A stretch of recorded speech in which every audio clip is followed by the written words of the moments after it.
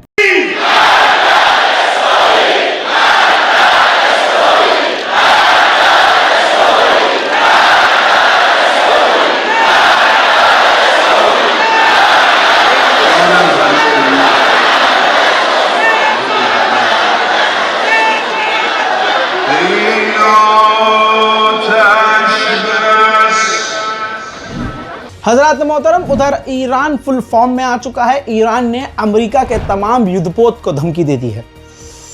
Iran ने कहा है कि हमारी रेंज में, अमेरिका के हमारे इलाके में जो युद्धपोत खड़े हुए हैं और हम पर नज़र रखे हुए हैं, वो सब अमेरिकी युद्धपोत हमारे निशाने पर है। अगर हमें भड़काने का कोई काम किया तो हम जवाबी कार्रवाई कर देंगे। उधर माइक्रोसॉफ्ट ने वार्निंग जारी की है कि ईरान ने गाजा की वजह से, गाजा के समर्थन में इजराइल के ऊपर सबसे ज़्यादा साइबर अटैक करना शुरू कर दिए हैं। लगातार बड़े अटैक इजराइल के ऊपर ईरान कर रहा है। हजरत मोहतरम, आखिरकार जो मैंने कहा था सच हुआ। ईरान के मिसाइलों के डर ने अमेरिका को इजराइल भेज दिया है। अमेरिका के फौजी इस वक्त इजराइल के अंदर थर्ड एयर डिफेंस सिस्टम के साथ तैनात हो गए हैं।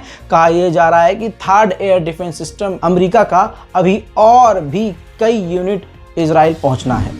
उधर deputy prime minister of Azerbaijan Iran पहुंचे और ईरान के विदेश मंत्री समेत ईरान के आला अधिकारियों से मुलाकात करके अपने हालिया जो रिश्ते खराब हुए हैं उस पर बातचीत करके मामलों को सुलझाने की कोशिश की है। उधर मेरे दोस्तों, कट्टरवादी नेता इजरायली बेंजीवीर ने कहा है कि हमारे पास मौका है कि हम सांप के ऊपर चढ़कर उसकी गर्दन, यानी ईरान की गर्दन ही काट दे। हमारे पास ये बेहतरीन मौका है और नेतन्याहू को ऐसा फैसला लेना चाहिए।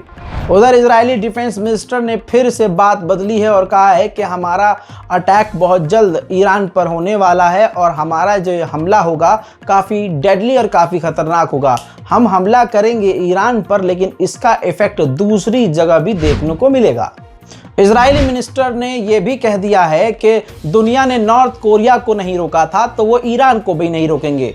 ये काबिलियत सिर्फ और सिर्फ इजराइल के पास है और हम ईरान के न्यूक्लियर साइट और परमाणुओं को तबाह कर सकते हैं।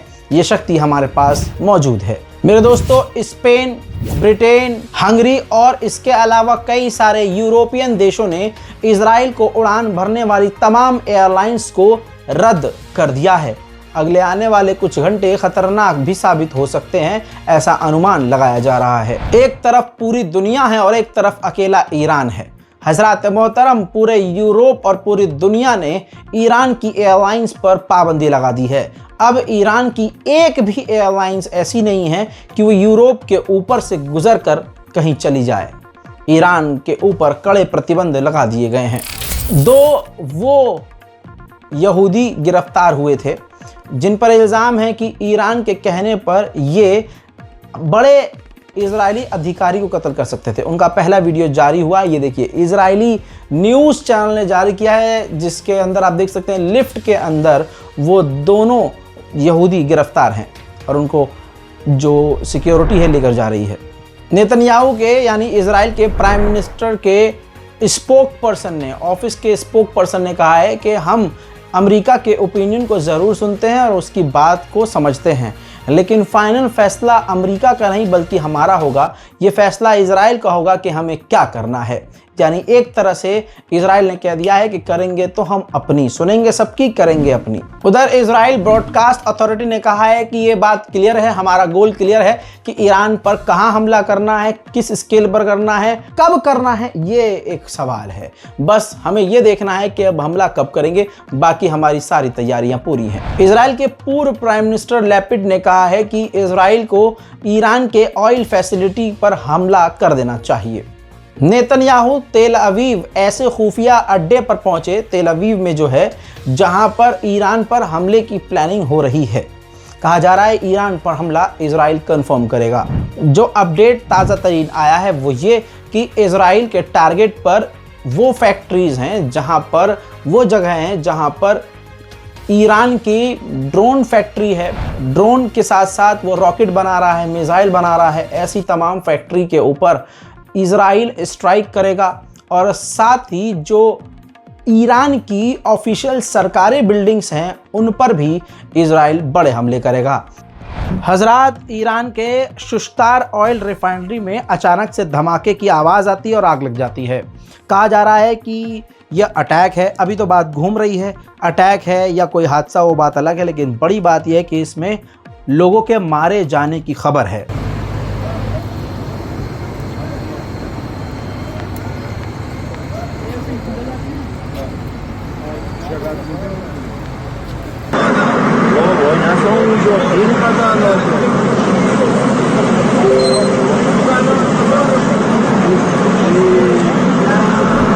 ईरान के स्पेशल रिपोर्ट में फ़िलहाल के लिए इतना ही। इस रिपोर्ट को शेयर कीजिए। अगर आपको हमारी मेहनत पर थोड़ा भी फ़ख्र हो रहा हो और दुआएं देने का मन कर रहा हो तो सबसे पहले हमारे चैनल रज़ाग्राफी यानी स्क्रिप्टेड को सब्सक्राइब कीजिए और वीडियो को शेयर कीजिए। जय हिंद।